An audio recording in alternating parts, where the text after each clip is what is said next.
Watching live or listening back to this show from Teachers Talk Radio. You can catch up with all our shows by visiting our YouTube channel or by listening back at ttradio.org. Don't forget to like and subscribe to enjoy more live education conversation from TTR. We hope you enjoy this show. Outstanding and world-class vision and world-class this.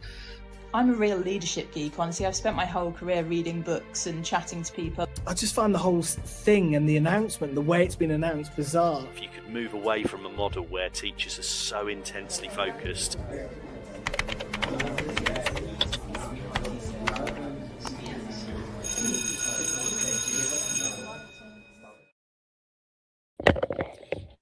Well, good evening, educators, and welcome to anyone who has joined us this evening.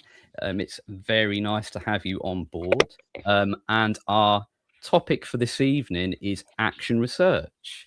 So I'm going to introduce you to Ade Magaji, Dr. Ade Magaji. And Ade's going to talk to us a little bit about action research. And I know that his team have been working a lot with action research. And Ade works at the University of Greenwich as an associate professor. And I know that Ade does an awful lot of work training teachers. I know that Ade has a background in science teaching, I believe in the London and Kent areas. And Ade can correct me in a minute if I'm wrong. But I'm expecting this evening, guys, to learn plenty in terms of action research and pedagogy, which is what it's all about, guys, isn't it? Something that maybe we all should do a bit more of, don't have enough opportunity to do, perhaps, and should really reflect much more on our practice. I know that applies to me when we get stuck into that groove of teaching. And so, good evening, Ade. I just want to say thank you so much and welcome to Teachers Talk Radio. Thanks for giving up your time and coming on to talk to us this evening. So how are you doing this evening? What sort of day have you had? Yeah, thank you very much, Tony. It's been a busy day for me, actually. Has so many meetings and interviews. We're interviewing our new PGC students for the next academic year. So today was one of the interview day. So I think that went well. And also we had a Festival of Learning in the School of Education where I belong to in University of Greenwich, where we colleagues presented areas of their research work and pedagogy and kind of knowledge sharing, which kind of helped to develop other colleagues as well. So that's just my day, really. I would say it was busy, but we're still surviving. Yeah, it's surviving.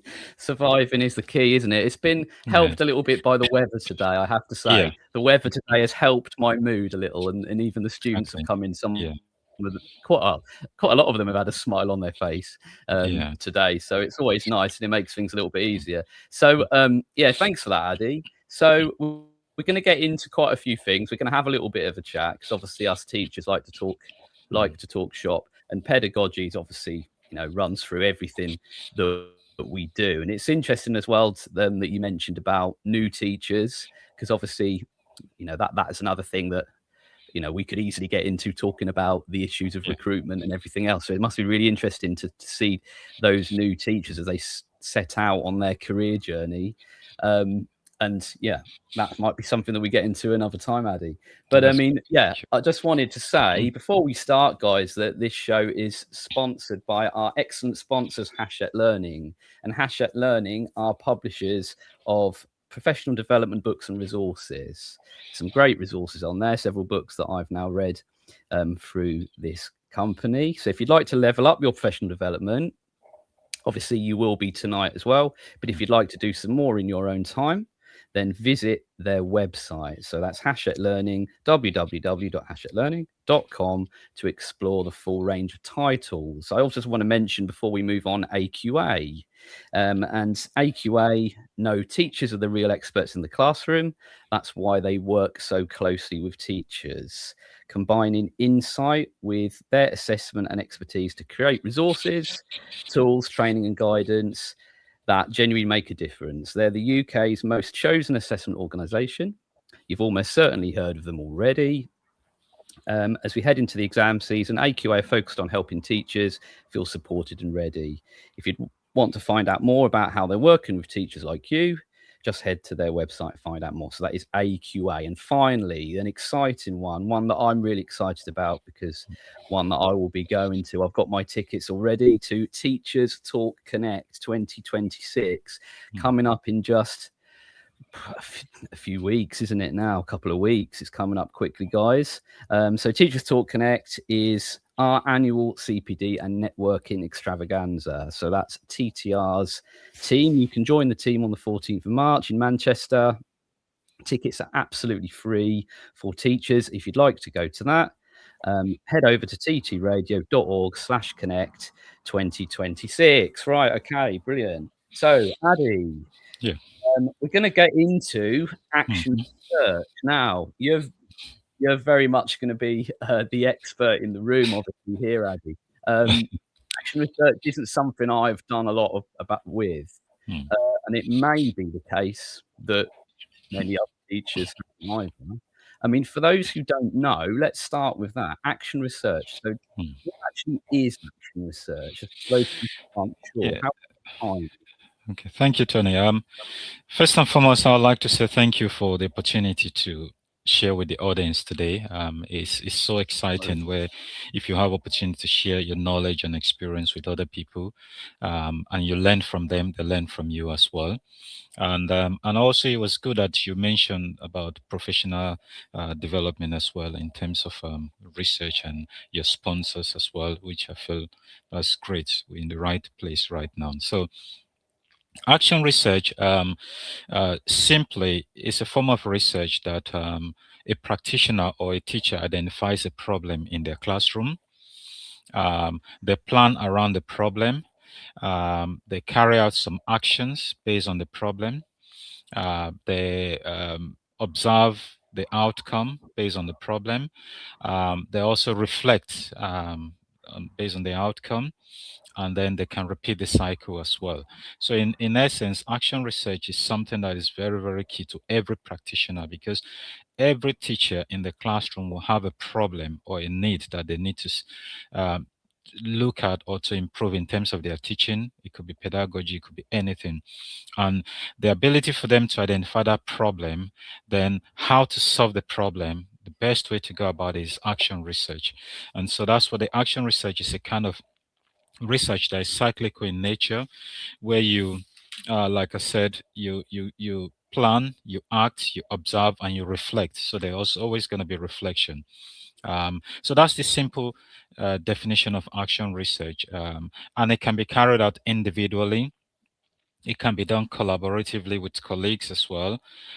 It can be done with as a whole school wide approach, where you have a lot of people involved with the stakeholders as well. And so it could focus on any area. In fact, this is the key in every classroom teacher's practice and development. So that's why I would say action research is. I can explore more as we go on. Okay, thank you for that. Yeah, I think it's important to start with that. I mean, it's it might just be my naivety. I'm not sure. Do you find that sometimes when you talk about action research, people are like, "What's that?" or "That's something I've not done before." Do you think it's maybe people are missing a trick? I think a lot of people actually do identify teachers, practitioners. I've heard of action research, but they sort of in a way do part of action research, but maybe it's not intentional. And when you talk about action research, because of the whole process and the journey involved, so people tend to be wary or worried about it, that it's going to take them long time to do. But it's something that should be built into our professional development. I think it should even start from teachers training time, where during the PGC year or teachers training curriculum, action research will be very important there, because if the foundation is there, it's going to help them through in their career. Yeah, to just answer your question, really, teachers maybe may have idea of it, but it's just the way to carry it out that may be the problem, really. Yeah. Yeah, so it's finding those solutions once you've Yeah. identified that problem. Mhm. So, if someone was decided that they were going to do some action research, then what would be? I know that you talked about developing a model for that, a good model Yeah. for how to actually put that into action. So what sort of what's the starting point for that, Addy? If you've Yeah. once you've identified something, I wondered if you could just sort of give us an example, Yeah. or talk about where your starting point would be once you've decided, yes, I've identified this issue and I'd like to do some action research. What is the Yeah. next step? I think that's a good question. I'm going to use the example of the teachers we work with. We work with over 150 teachers in London over 3 years for action research project. Um, and so a lot of the teachers, our first point of call was we had meetings with them because the project is kind of sponsored by some academic trust, and the SLT and everyone, stakeholders were involved because they had to make it worthwhile. So the first step is the teachers were invited to involve in the action research process. And so those over 150 teachers identify areas in their classroom they want to develop. That was the first step. Then the second step, what we did was that we had to help them, because for you to identify a problem is good, you must have a little bit of literature to read through to understand the problem more, which will help the teachers as well. You identify the problem, you look at literature, read some literature around that problem or around that area. For example, it could be behavior management, strategies to manage behavior in the classroom. It could be low level disruption or high level, or it could be assessment, pedagogy, different types of assessment. So read around literature around that area to develop the knowledge. So because we have these teachers, and the teachers were so busy actually. So, but what made it worthwhile for them is because the SLT were involved in the school, and they were given some time off to involve in the research. So we had a research assistant who helped them to identify literature in the area, because these teachers were so busy. Given on their own, if you leave it on their own, most of them wouldn't want to engage with, because of they've got enough workload to contend with already. So Mm, then they gave them the literature to read and understand. Then we had series of meetings with them, talk about the problems, put them in groups, peer support group, talk about the problems, each of them, and then the way forward. So I think that's mm, the first, second step. Um, then if you want me to go further, I can still talk about what we did next. So we had series of meetings to follow up with them, which was fruitful really. And then the meetings, then we kind of narrow their area of focus to make it much more specific, rather than being a kind of broad area, because action research, we felt you must be specific in terms of the area you're going to be researching upon based on your classroom practice. So those are some of the areas we explore with them, but we did much more than that actually. Yeah. mm.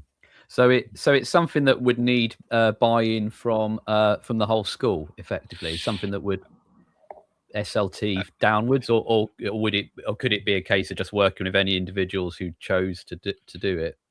I think you could, if you look at the various different ways you can do action research, you can collaborate with colleagues, that should be fine. But people, if you want to collaborate with people or individual, you must be committed to do the project or to do the research. Mm, But from our experience of working with over 150 teachers, we realized that the school was directly involved with them, the SLT, There are times they give them time off to cover some areas because they've committed to do this action research. Because at the end of the day, the action research outcome is for school improvement. Really, it fits into the policy of the schools for school improvement. So the SLT, the school management, they put money into supporting these teachers to get this experience. So that one is much more fruitful, much more uh, um, in terms, apart from being fruitful, it's much more forthcoming because the teachers were more committed. But individual teacher carrying out action research, people might be discouraged because they have enough workload to contend with. But if you have people who want to engage with you and have share the same passion, I think it will work out for teachers. Because I can see share experience of some students, some my doctoral student that I supported, who actually did action research for her PhD work currently. And I've just finished as well. So, Okay. yeah. Ah, brilliant. All right, excellent. So it's if you are, I mean, are you what sort of levels are you working? Are you working with all schools, primary, secondaries, further education? I think when we did this project, we worked with teachers from primary and secondary. The 100 and over 150 teachers, mixture of primary and secondary that were involved in the action research project. So both primary, secondary can be involved, even to any level of education, really. Yeah. Yeah. Ah, Mm. brilliant. So I'm just trying to compare what you're talking about as a way of you as a form of CPD compared to what schools might be commonly experiencing, because what it sounds like to me is that by doing the action research, that puts the agency more with the teacher, the individual, with the staff. Yeah. Whereas what tends to happen with CPD, rightly or wrongly, is the time allocated to it. Yeah. It will be quite a top-down model. It will be more, here's what we've identified that we need as a school, and here's what we're going to work on. And some people might say maybe the issue there is making it suitable for everybody. So Yeah. I mean that that's just an age-old problem, I suppose, isn't it? When you're training a group of people are going to be at different stages. Of course. So do you is it ever a problem? I mean, so obviously the upside of it is with the agency and obviously being, making it, putting it in the teacher's hands, so to speak. And it does make sense what you're saying about not leaving it up to individuals, because it will be something that will be pushed back and forgotten about. So what do you do then if people are a little bit maybe skeptical, and maybe if someone says something like, well, there's already research, I could do some reading, why would I need to do my own research? What do you think is the advantage of action research over just other pedagogical research that you could maybe read about? Yeah, I think action research really, while I was just reflecting on the teachers we've worked with, in terms of action research, teachers who engage with action research, they're better reflective practitioners. That's one. They're intentional about the research they want to carry out, the focus area, and because the area they focus on, they're going to look at, plan, carry out intervention, and then reflect on it, and then do it over again, so they get better at what they do and better outcome, as opposed to someone just doing any form of pedagogical research that they just get data, maybe analyze the data and bring the outcome and get the outcome from the result, which obviously may not have been tried several times. But with action research, you have the opportunity to repeat, refine it, and then look at the outcome that can inform future planning as well. And that was why the teachers we worked with over the years, the school actually did use their outcome for their school improvement plan and policy as well. I think also the advantage was that it gave them kind of opportunity to be a training school as well, where they can train other people, other schools, and support other colleagues as well.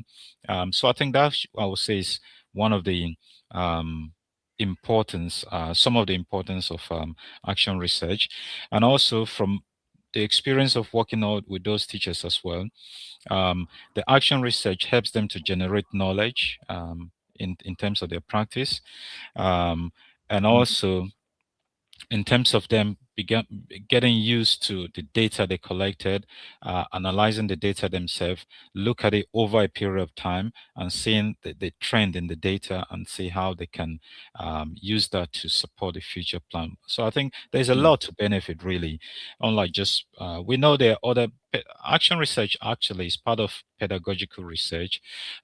It might be different from problem-based learning, case study, or phenomenological research or ethnography, because of the time commitment, and also is something that can take several months and years. You see, so that's where the problem may come in terms of if teachers are worried about engaging with it. But the moment they engage with it, I think there's more benefit than just the normal research. However, I would say research is research, so long the outcome is contributes to knowledge, and that's key as well. Yeah. Yeah. Okay. Yeah, that does make sense. And obviously, schools being contextual, Yeah. what might be a very effective piece of practice in one school may not necessarily be as effective in another school, I guess. So just thinking about maybe getting into sort of an example, if I'd identified something in my teach and just say someone's come in and done some learning walks and they've picked up the fact that I'm not very good with, I need to improve maybe my formative assessment or something like that. What would be my starting point? Good. So in terms of where would I go first? What would be the first step for me I think once I've identified that problem? that's a good question, because if you look at a formative assessment, firstly, formative assessment has there are different strategies to use in the classroom for formative assessment. You're going to identify specific aspect of formative assessment that you would like to improve. It could be feedback, it could be questioning, it could be self or peer assessment. So you identify that specific area you want to focus, because if it's just going to be formative assessment, I think there will be a lot to deal with here. So you be specific in the type of assessment. So once you get that specific type of assessment, then that will help you also to have a focus.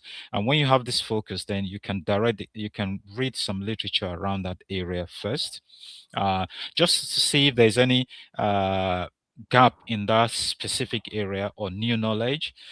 So the combining the literature and the practice is more like you're linking your theory to practice now. Combining both of them will give you idea of how to develop your research question, and that will help your research question to be much more specific, so that the problem teachers may have or people may have is if they're having research question that is broad, that wouldn't give them the good outcome if they were to carry the research. And also, if your research question is focused or specific, anybody reading your work or the research work, they don't need to have a knowledge, they don't need to have knowledge about research, but they should understand what is it that this person is trying to look out for in their research. Yeah. So that's the first step I would say is get a focus area of formative assessment, read some literature around that area, and look at the gap, look at what other research you've done, and see what you could bring in that aspect, and then plan, carry it out, reflect, then repeat the cycle again. So that's how the trend will keep going. Okay. So what you're saying is the research question, it's better for it to be more specific than more broad and more general. So if I said something like, I'd been told I need to work on my questioning to ask more higher order questions or more probing questions of students to push for deeper understanding, for example. Would that be an example of a workable action research? That would be a good one. Focus? It could be how can high order questioning be used to stretch and challenge maybe X this type of group of students, or how can this type of question, it could be the cognitive development in terms of the questioning, how could it be used to promote learning? So I think that's can be the I focus. like it. I'll give Yeah. you an example based on that. I have a PhD student who just finished. She just defended her thesis recently, and she's finished. So her focus was on using Bloom's taxonomy to develop metacognitive skills among science students in her school. And she did action research over 4 years for her PhD degree. She just completed. So the outcome was so great because she realized the problem within the science department. They had curriculum that they need to develop, so she realized the problem, and then she focused on how to develop metacognitive skills with the aim of changing the curriculum as well. And so the outcome was so interesting that it led to attainment of students in the department, and she reviewed it, refined it again, went to the next stage of action research, and she was able to come up with a model to help other schools in terms of research and action research. And I think that even gave her the current job. She's moved on to a different school, and where she's now using what she's developed in a new school. She went there to become an SLT in the new school, focusing on teaching and learning, to use that to develop other practitioners and students in a new school. So it's something that I feel is worthwhile, really. But it's just the commitment and the time, really, to do it. Yeah, and that's what it comes down to. So do you find a lot of action research is done or based more around a qualification, like someone going for an MPQ or an MPQ of some kind? Is it more common for people to use it in that context, or is it just as common for you to for a school just to adopt it as a way of doing CPD? I think I can put that into context. The teachers we supported, because the university team designed the action research process for the teachers, where we got them involved in the whole process. So what we did was, to make it worthwhile for them, we kind of turned the CPD into credit for them through the university. So all the teachers who were involved had some credit at the end of the action research. And so that credit, the university kind of allowed them to transfer that credit to do master's program in education. Okay. So some of them took the opportunity, came to do master's degree, and so they had to take off some credit and reduce some school fees for them as well. And that, because of that action research that they've done, because it's so good. And also, we had to get some of them to go present their outcome at conferences. And also their schools got them to present within the school to support other teachers. But the good thing is that we supported them to go on conferences, international and national conferences, where the outcome was shared to very big audience, and they were so happy for what they've achieved. But the good thing is that they had master's credit to transfer to do a master's, so it doesn't have to be CPD, because it's a kind of CPD for them, but then it's worthwhile because of the credit attached to it. And so that was why a lot of them appreciated the journey and they took part in it. And the good news again is that I actually have one of them that I'm supervising currently, who is going to finish his doctorate this year, because of the experience of the action research. So he went into to do some masters with the credit, finish. He just got excited about research, so he's doing PhD. He's going to finish this year, and surprisingly, his work is based on intervention. His PhD work is based on intervention. He put some intervention. He's going to try it. He tried it and see how it can be developed and improved. So it's something that people just need to pick up interest in and engage with, really. Yeah, that's amazing. Yeah, thank you for that. No, that's really exciting stuff. I mean, for me, again, I always have to put things in my own context.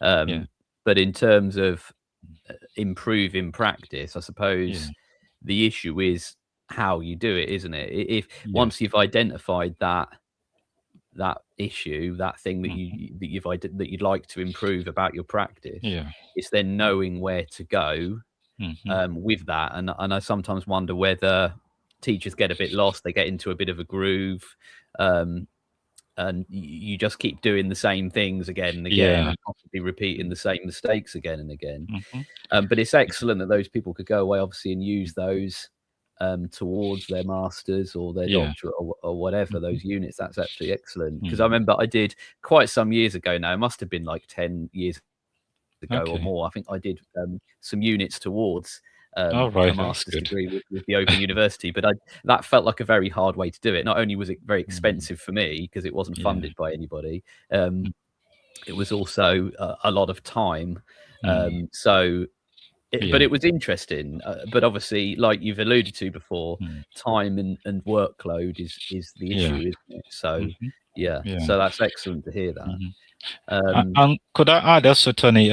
Please. When we started the journey, actually, we had a lot of, I would just say over 80% or 90% of the teachers involved. One of the main worries they had then was when we had conversation, they said, you know what, I'm worried. I've not done research for many years. I've been out of education for many years. We have a lot of experienced teachers who have been out of education been teaching for 10, 15, 20 years. They say, you know what, I don't think I can cope with this research. It's going to be so much workload for me because I can't just think of reading literature again or something like that. So that was a lot of their worries. And also, but then what we did was we kind of reassured them that we're going to be with them and support them throughout the journey. We had a research assistant really helping them throughout the process as well, looking for literature, sending it to them to read so they don't have to search. Once you identify the problem, the area they want to focus on, our research assistant look for the literature in those areas, sent to them, and then they can read. So the teachers found that very useful to them because they didn't have to spend time doing that. And also we have series of meetings, series of sessions where we put them in kind of peer group to talk about the problems. We also share articles with them to do peer review. I think one of the things they found very useful is the peer review of articles, kind of boost their self-esteem and their morale to do the work, where we kind of get them to disguise as editors of journals.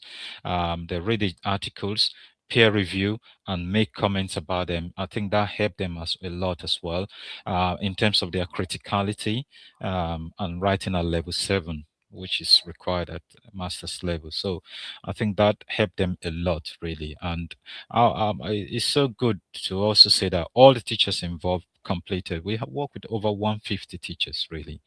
And they all got to the journey at the end. So yeah, and like I say, across primary and secondary school with different areas of focus. We had science teachers, math teacher, PE teachers, English teachers, different subject areas combined. So I think that's to show you the power of action research, where all of them talking about their experiences, their area. I was secondary. My specialism is secondary science, but listening to primary teachers in the cohort where we have our tutorials, I think I learned a lot from them as well. Despite the one supporting them, I did learn a lot.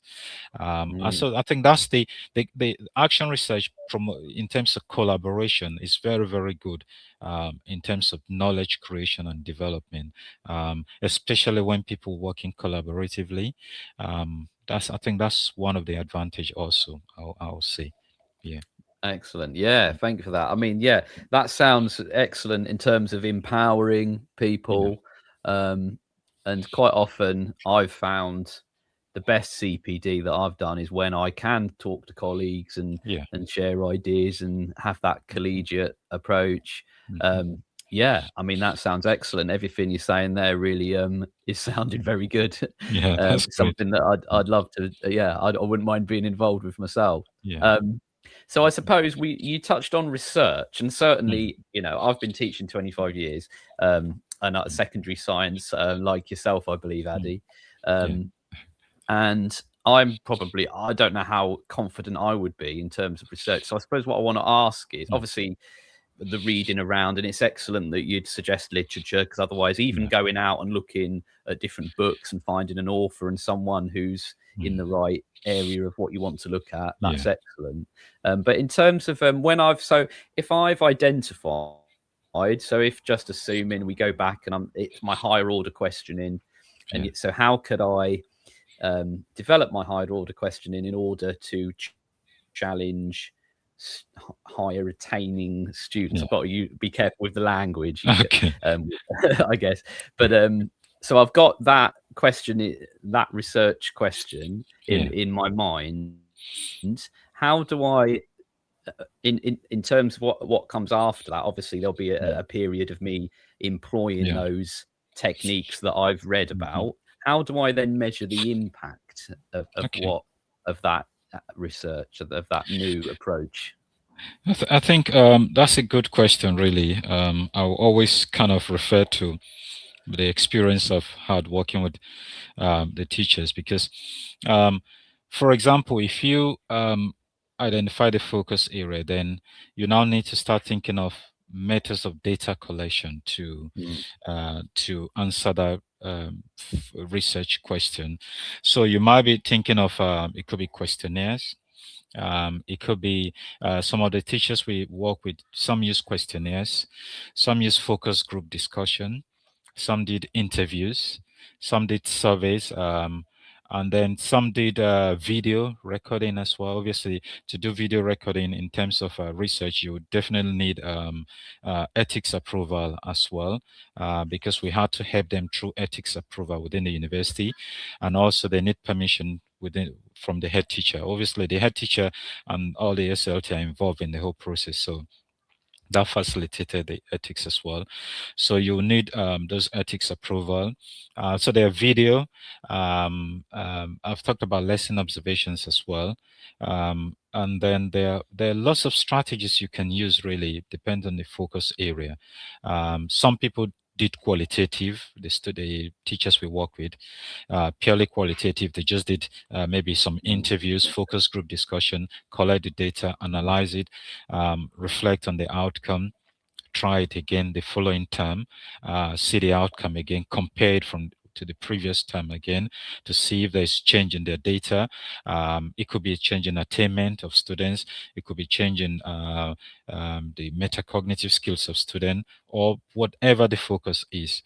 So you collect the data, you analyze it, and look at the outcome, reflect upon it again. I hope there's one other question you asked just now. I hope I've responded to the question. What was the last comment you said in terms of? Yeah, I think, I was talking about, I've got to remember what I was talking about. I'd originally asked the question about once I've got the statement in my mind. So obviously, I've got my action research question. It was how do I know that there's been an impact of my new if I have a new strategy, how do I measure the impact of the strategy? I think is what I said. All right. It's all come back to me now. All right. Since conversation, so to impact, I'll give you an example. Some of the teachers we work with, the impact of the strategy they have put in place in terms of the action research. Some look at the attainment of students. The students' attainment has gone up. Then they look at it this year, this very particular year or term, review it, did it again the next time, and compare the trend. So it could be attainment data. It could even be the skills you want students to develop as well, based on the focus of the research. So there are lots of parameters to use to measure the progress of the action research. And for example, let me see. I think I've talked about attainment data. I've talked about maybe the ability for the students to apply certain skills. Could be can even be part of the measures of effectiveness as well. I quite like that you said you could be qualitative as well, because I suppose data I mean, obviously, there's pros and cons of any way of measuring impact, and Yeah. we know the data is to different degrees can show correlation, causation, and correlation aren't the same thing, and so on. So there's always, I suppose, an element of pinch of salt with any data. So I suppose somebody who wasn't confident with data could make more of a qualitative judgment. I mean, for example, could you combine it with if I go to watch another teacher, I've forgotten what that's called now. If I go to watch another teacher's practice and they come to watch mine, for example, if I'm paired up with someone else. Yeah, that's Which word am I trying to think of, Ade? That's it's called peer Yeah, there's a word called observation. it can be peer observation because it's part of peer observation, peer development. That's I think we use that term too. Yeah, in the university, it's more like peer observation, really, to learn from the other colleague and both learn from each other. Yeah. Yeah, and then there's that little bit of pressure. It's a bit like if you meet your mate to go for a run, isn't it? If I know I've got to, well, obviously I would have chosen to work with somebody, and I've not done that very much, working with another teacher, and the word for it has completely gone out of my head, Ade. Yeah. But I think you know what I mean. It's when it's rather than working as a top-down SLT, come in and watch my lesson. I'm going to watch a colleague, they're coming to watch me. There's not, there's not an element of pressure, there's not an element of judgment being made. So I think that could be quite a useful thing, because I'm not worried about the judgment now. Like if someone senior to me comes in, I think like anybody, we all think, oh, there's an element of scrutiny now, which there always will be, obviously. So if you can take away that element of scrutiny and that pressure that people might feel if someone is watching them, then they may focus more on the developmental aspect and maybe take a few more risks as well. Because I think, as I alluded to before, teachers like me who've been around a while tend to sometimes stick with what we know, and maybe we're not taking enough risks. I'm just going to mention before I go on, if you can think, oh, by the way, I'll just say, guys, thank you for the people who are watching live. We really appreciate it. I'm talking to Dr. Ade Magaji this evening, and our focus is pedagogy and action research specifically, and how to develop that. And there's been some really useful things. So if you've missed the start, I'd thoroughly recommend you go back and have another watch or another listen if you're listening to this later as a podcast, guys. I just want to mention before we go on just one more time Hachette Learning, because this show wouldn't be happening without Hachette Learning as our sponsors. Excellent sponsors of all of our shows. They're publishers of professional development books and resources that support great teaching and learning in schools all around the world. So level up your professional development today and visit their website www.hachetlearning.com and explore the full range of titles. And I'd also just like to mention AQA. AQA know that teachers are the real experts, which is why they work closely with teachers like yourselves, combining their insight with assessment expertise to create resources, tools, training and guidance that generally make a difference. They're the UK's most chosen assessment organisation. So chances are you already know and already work with AQA. They're focused on helping teachers feel supported and ready. If you want to find out more about what they're doing and how they're working with teachers like you, head over to their website to find out more. I just wanted to mention as well, before we move on, Ade, we've got about 20 minutes. It doesn't matter if we go a bit over or a bit under. It's not like a lesson. Okay, that's all right. Where we've got to have a structure and it's nice if there is a structure, but it tends to be, it's 6 in the evening. We've both been busy all day. Maybe but I feel like already there's been some really great stuff that I feel I've learned. So I just want to thank Ade. Obviously we've got another 20 minutes, so if you've joined us, thank you. I just wanted to mention, if you have joined us and you'd like to ask Ade a question, there is a function and a comments box underneath. So if you're watching this back live, it won't work quite as quickly. But if you'd ever like to put a comment under any of our shows, either live or after the event, then you can. There should be a comments box somewhere underneath. So if you'd like to do that, guys, if you're listening, if you've got a question you'd like to ask Ade, I can put that up and we can have a look. So where did we get to? I can't remember. Yeah, we're looking at the effectiveness. Actually, we talk about. See, I think that your question talked about how to evaluate or to know the effectiveness of maybe the action researcher. So, and then I talked about attainment, skills that you want students to develop. Apart from that, also it could be the ability for them to solve problem as well, problem solving, collaboration, soft skills, like I've mentioned, feedback, because we sometimes it's good we teach or we teach students how to give peer feedback. I think that could be another skill as well. So those are some of the effectiveness, really. Not only, like you said, it doesn't have to be data all the time. It can be other areas to look at, really, to see the effectiveness of the research. Yeah.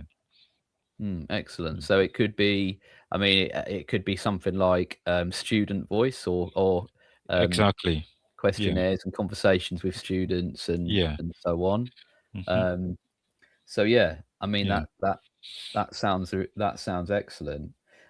So if I mean, how would that last on a long term? So if I'm trying to imagine, I keep going back to my example of questioning, for example, but there's so many aspects as it is, like you just mentioned, how to give good peer feedback to other students. But once I've done, say, what is the time scale? What is an ideal time scale, or is there an ideal time scale? There's actually, I would say there's no ideal time scale, really, but I know the action research can run across several months, even years. For example, my PhD student did action research for over 4 years for her PhD. The teachers we worked with did their action research for 3 years. And I've seen I've seen practitioners who have done action research for just few months as well, over 2 terms as well. Maybe they collect the data, analyze it this term, look at the trend, review it, reflect upon it. Obviously, they've got there's something I've not mentioned about. I've not talked about reflective blog as well. Reflective journal, because that helps the process as well. And then next time as well, they've reviewed it and try it again next time. So I've seen teachers done it over 2 terms or so, and I think so. I would say there's no specific time, but then the good thing is that it shouldn't be rushed, and it shouldn't be something you just do one off. The commitment must be there to do the action research. So because there's a lot of benefits from the outcome, not only the students learning you develop, but you develop yourself as a practitioner as well. And then the outcome as well is something people can give credit to, because it's tried over a period of time. It's not just one off. Yeah. So you could link it, for example, to a performance management targets or similar. It's possible, yeah, because it is, yeah, because I would say that what to be honest, one of the teachers that did this action research with us then, because my part of my role, I work with trained teachers, so, and I visit a lot of schools in London, Kent, and Essex as well. So I went in a school sometime last year, and I met this lady, deputy head teacher of a school. I said, look at her. I said, I know you. She said, yeah, she knows me very well. Years ago, she did action research under me. I said, yeah, that's you. So she just said, guess what? I'm a deputy head now. I said, well, that's great. I don't know. It could be the action research you've done, but at least you've got something to show that this is what you've done. Like I gave you an example of my PhD student who she's SLT now in a school, moved from head of science to a new school SLT. in the course of doing action research over the years. So there's a lot to benefit really. It's just the commitment, I would say. Yeah. Well, yeah, I'm definitely tempted to give it a go myself. I'm thinking what we should do, Addy, is Yeah. I'll do a bit of action research. You come back in a few months. Okay, that would be good. We'll talk about, if you've Yeah. got time, which you possibly want to. I'll be honored to come back, really. But yeah, no, Yeah. I mean, I've learned a lot so far. It's been excellent. But yeah, I do think it's something that, yeah, I'd definitely like to try. I do think it, if it's done well, it's certainly something that could be very useful. Yeah. Do you find, is there any particular sort of pitfalls though? What are the things that maybe people might not get right? What if you got any examples of maybe someone who's set off on this journey of some action research and then they've made a mistake and it's kind of switched them off? What sort of things do you think people should watch out for as a potential pitfall? Yeah, I think that's a very good question. And I've got series of areas that people can look at in terms of action research, so that they don't make kind of a mistake. If you engage in action research, definitely you just have to have a reflective log. In the model we develop, we ensure, our research assistant ensure that all the teachers involved, they have a kind of reflective log where they write information about their experiences, their feelings, and the actions they've taken over a period of time. So I think that's very, very important, because when you come to analyzing your data, those logs and those information will be very, very important as part of the analysis. We also had opportunity where there's also a situation where not completing the cycle can be a problem. It's good you complete the cycle. If you do it this period, just set aside the time that you're going to redo it again, but you must reflect on the outcome. But if you're not completing the cycle, I think that could be a problem, because some teachers may set up with action research. They just realize, you know what, I think this time I've got this, next time I'm going to be doing a lot of teaching, or there's so much workload. At the end, they're not going to follow through. So that's another problem. And also, if they identify a problem, like we said earlier on, they must make sure it's specific, not too broad. If you're looking at behavior management as a focus, for example, you must have a specific area of behavior management.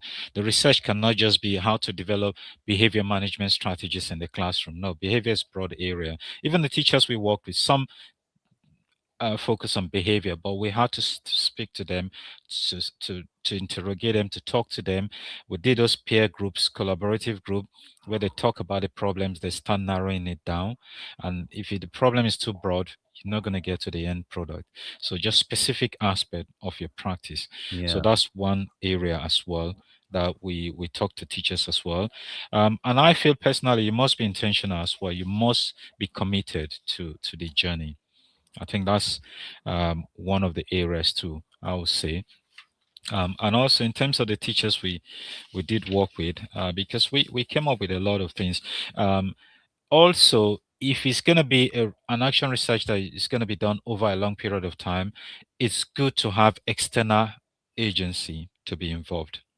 If it's going to be one for a long period of time, I cannot see those teachers surviving 3 years without the university involved with them and without the SLT involved with them. They're not going to be able to do that, because mind you, they had opportunity where the SLT will give them time off sometimes to catch up with their research work.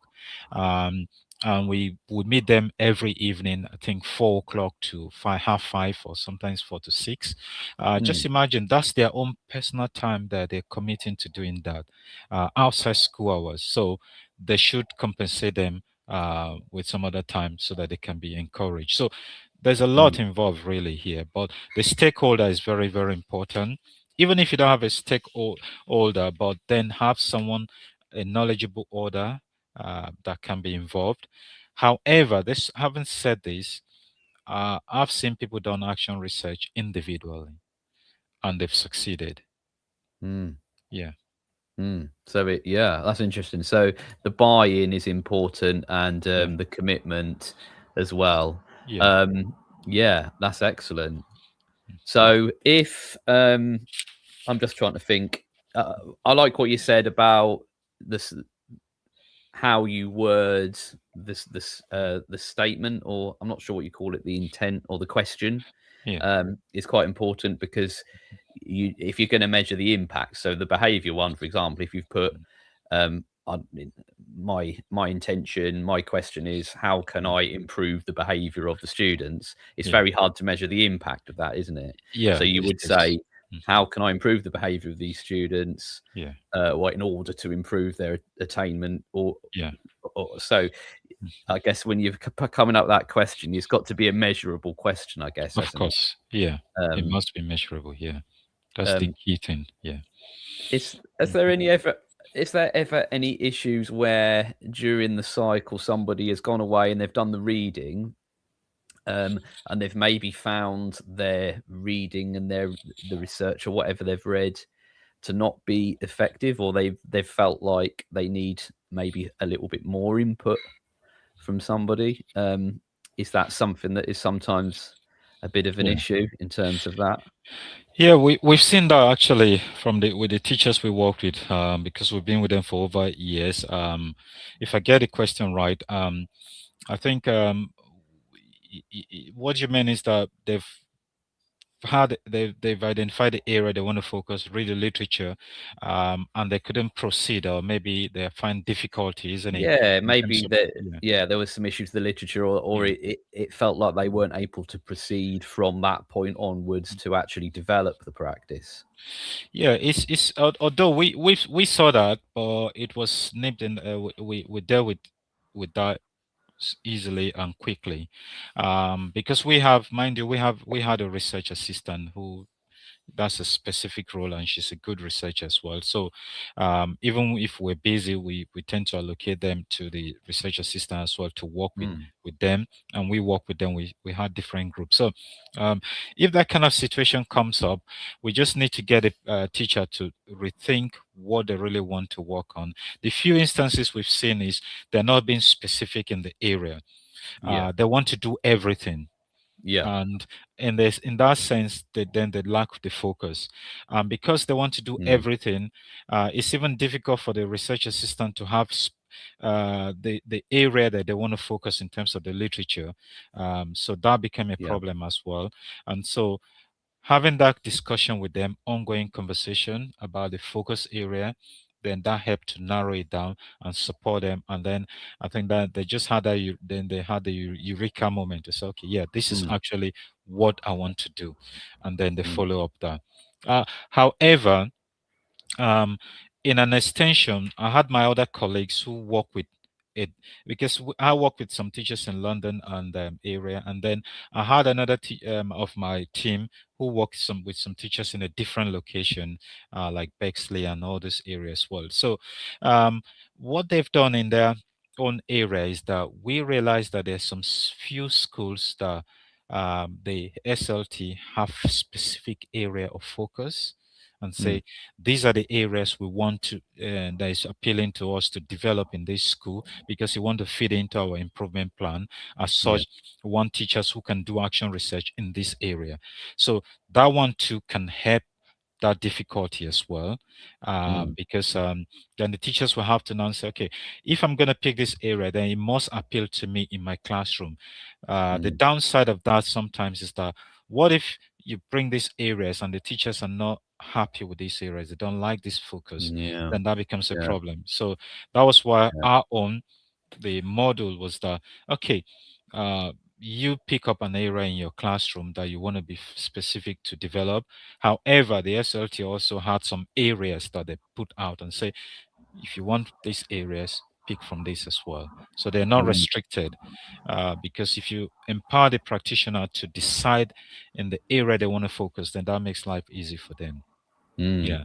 Yeah, yeah, there are period of dilemma, period of confusion, period of not knowing where to focus on.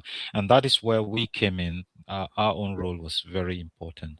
Yeah. Yeah, just supporting them at that point. Yeah. I mean, I think what's going to become important, and is coming through our CPD, obviously with the recent announcement with Send and so on. I think what's going to That's a good. become a big thing is Yeah. adaptive teaching Yeah. is something that the government have literally said explicitly that their intent is to invest in adaptive teaching. My issue with the phrase adaptive teaching, or well, differentiation, I prefer Yeah. adaptive teaching to differentiation. Yeah. My issue is I don't know if everyone, if I really know what it is, whether Yeah. other people would agree with me as to what it is, Yeah. because when you've been teaching a long time, you do get Yeah. a little bit more adept at realizing when something's not working, knowing Yeah. the students really well, knowing what will work and what won't work.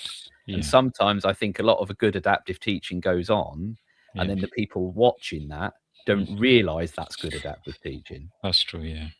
So that's just my own personal, No, me I agree clouding the with matter you. with my own Yeah. personal opinions on it. I agree with you what you said, because we train teachers at the moment, they're not allowed to use the word differentiation. It's adaptive teaching. If you look at, we assess them based on the core content framework by the DFE. The core content framework and slash the ITE assessment framework has the 5 areas of focus that we assess them to pass the PGCE. And also when they get to the ECT, the next 2 years of their ECT, they're assessing that framework. So we only talk to them about adaptive teaching. We don't use the word differentiation. So just to support what you've said, really, I think that's what we kind of train them with. No more that differentiation. Yeah. Differentiation for me brings back bad memories of this idea that we had in the past, where we could plan a lesson to go in 3 different directions. Exactly. Yeah. Which got a little bit silly in terms of that actually being achievable. So adaptive teaching, is something. Yeah. And certainly it's good when people go in and you get a good observer who does understand. I mean, nobody knows everything, and I think Of you course. alluded to earlier, you're always learning, aren't you? And Yeah, that's the that's thing true. about Yeah. that's the really good thing about our job, Yeah. is we're always learning and trying to improve. Yeah. And adaptive teaching is more inclusive as well. So with the Send coming up now, so adaptive teaching will be very key. Just like you said. And I think a lot of schools will take advantage of this opportunity to see how they can. I know some colleagues have started talking about how they can do some research in SEND, adaptive teaching, and see how they can work with schools as well. So action research would fit into this model very well in terms of working with SEND and tracking progress over time. It's something schools can embrace, or practitioners, or even researchers as well. Yeah. I can see that certainly becoming more popular in terms of an area for people to work on. Well, we've just gone over an hour. I just want to once again thank Dr. Ade Magaji, who's been with me this evening, and we've been talking about action research. I'd like to thank the people who've come and watched live. And yeah, we're probably getting towards the end of our show at this point. I hope. I mean, I did a whole list of questions. I don't know if I've beat. There's probably some that I've missed. Do you think there's anything that you wanted to say, Ade, that hasn't come up yet, and maybe that I haven't asked you yet?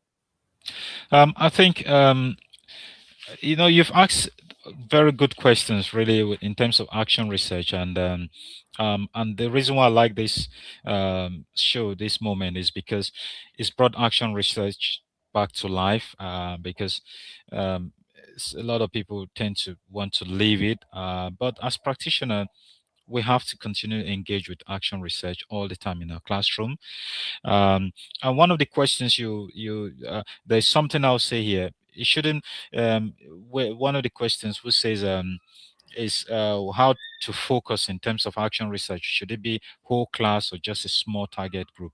There's no restriction, really. It can be the whole class, it could be a target group. It depends on the focus really on the research question and what the practitioner wants to achieve in the classroom as well. So it might, So yeah. yeah. Sorry, Ade. You carry on. Okay. Yeah, it depends on what the practitioner wants to achieve. So in that sense, I would say it applies to, it could be, because for example, if you uh, looking at assessment or progress, it can be whole class. If you're looking at EAL learners, it could be just few students in the classroom that are EAL learners that you want to support, or it could be very few SEND students in the classroom that you want to support as well. So action research can apply in that situation. So I think that's one of the things I'll say. Yeah.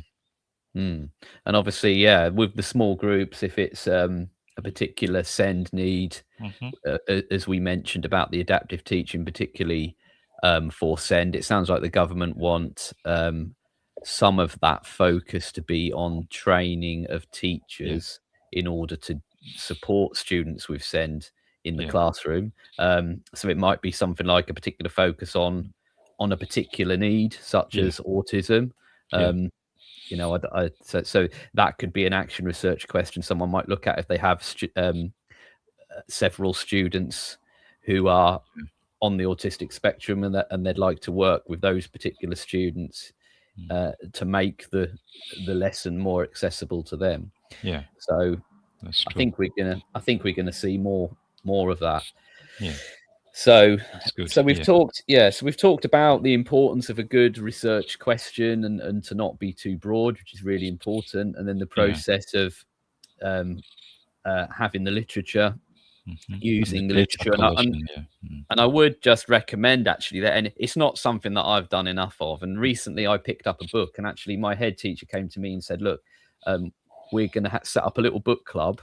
Okay. Teachers, we're going to have, here's the book we're reading. Do you want to be involved in this? And I was like, yeah, okay. So again, if you're working collaboratively, that puts that little bit of pressure on. If we now meet and I've not read it, I'm going to look like an idiot, aren't I? So so I've been reading this book, and what's interesting is I'm really enjoying it. I didn't think I would enjoy it, reading about another teacher's thoughts. Wow, that's good. But it's a well-written book. It's an easy read. Fortunately, and it's interesting, and I'm finding myself agreeing with very large amounts of it, and it's obviously interesting when there's something you disagree with, and then that brings up a point for discussion. Did you want to just mention anything else? I mean, I'm definitely sold on this idea of action research. I want to just thank you, Ade, for that. You've sold me on this idea of action research, and I definitely do agree with your idea of wanting to bring it to the forefront as a method of developing pedagogy. Do you feel like there's anything else you'd like to sort of touch upon, or? No, I think I've said a lot really, and I've said most of the things, but what I just want to do is to say finally, to encourage people to get involved in action research. Start from small, pick some maybe literature, start reading. Like what I do mostly, I send articles to my students and get them to read. And when we meet in sessions or in class or lectures or so, I just get them to kind of peer assess the articles and talk to me about it, kind of develop their research skills and critical analysis, and as we go on. So I'll just encourage everyone, teachers especially, get involved with action research. It is something we have to do continuously, and just be committed, pick the interest. If you're not sure how to go about it, feel free to contact me as well. And if I'm not able to support, I can always direct you. I've got teams of my team that we work with as well. Like I said, we work with a lot of teachers, and we continuously working with teachers in this area of research. Yeah. Oh, brilliant. No, thank you for that, Ade. I just want to say thank you once again for giving up your time to come on to talk with us. And I hope that we'll see you again on a future show. Yeah. So do let me know and stay in touch. I want to say thank you to anyone who's listened in and watched. And I'm pretty sure that there will be plenty that you can take away. So guys, the the message is try some action research. Good. Reflect on your practice. Do a little bit of reading. I like the idea of the peer sort of analysis, because if you can, what teachers love doing, as proven by this, is talking shop, don't they? So that's the way to hook them in. Say, look, we're going to look at this, we're going to read this book, and we're all going to think, what do we think? Do we agree with it? So thank you so much, Ade. It's been really interesting talking to you. That's it for the Twilight Show, guys. Thank you so much again for your involvement and for listening and watching. Thank you, Ade. Have a great evening, everyone. Thanks a lot. See you next time. Thank Bye, you very much. everybody. Bye. Thank Bye-bye. you. Okay. Thank you. You're welcome. Yeah. Bye-bye. Okay. Outstanding and world-class vision and world-class this. I'm a real leadership geek, honestly. I've spent my whole career reading books and chatting to people. I just find the whole thing and the announcement, the way it's been announced, bizarre. If you could move away from a model where teachers are so intensely focused